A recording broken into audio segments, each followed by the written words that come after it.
দেখতেই পাচ্ছেন আজকে শহীদ মিনারে এতগুলো যে মানুষগুলো আছে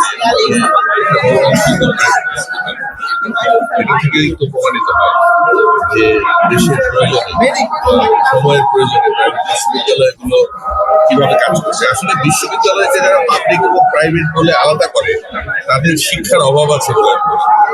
আচ্ছা, একটা সময় বলা হতো যে প্রাইভেট বিশ্ববিদ্যালয়ে পড়াশোনা থেকে পাবলিক বিশ্ববিদ্যালয়ে পড়াশোনা করলে তাদেরকে বিভিন্ন ক্ষেত্রে বিভিন্ন মানুষ গুরুত্ব দিয়ে থাকতো, কিন্তু এখন আমরা দেখছি যে পাবলিক এবং প্রাইভেট বিশ্ববিদ্যালয়ের শিক্ষার্থীরা তারা কেউ কারো থেকে কম নয়। এই ক্ষেত্রে আপনার বার্তা কি থাকবে সবার উদ্দেশ্যে? আমি মনে করি বাংলাদেশের শিক্ষায় বেশি অবদান হচ্ছে প্রাইভেট বিশ্ববিদ্যালয় এবং প্রাইভেট বিশ্ববিদ্যালয়ের অভিভাবক।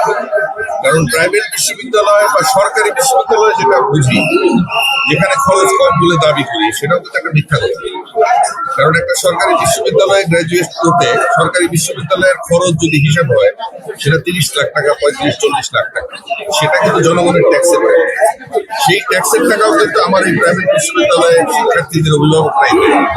অর্থাৎ প্রাইভেট বিশ্ববিদ্যালয়ের শিক্ষার্থী এবং তাদের অভিভাবকদের অবদান সরকারি বিশ্ববিদ্যালয়ের শিক্ষার্থীদের পড়ানো এবং নিজের সন্তানকেও পড়ানো, এবং এইটাকে যারা গুরুত্বহীন ভাবে তাদেরকে মূর্খ বলা ছাড়া আমি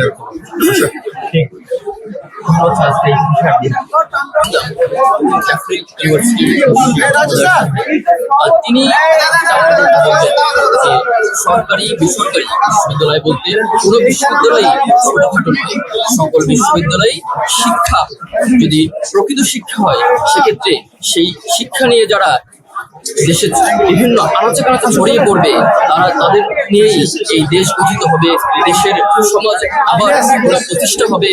এই ফ্যাসিস্ট যে দেশকে ধ্বংস করে গেছে সেই ধ্বংসের প্রতি পুষিয়ে আনতে কোনো সরকারি বা বেসরকারি বিশ্ববিদ্যালয় নয়, সকলের সম্মিলিত প্রচেষ্টাই পারবে এই দেশটাকে আবার দাঁড় করাতে।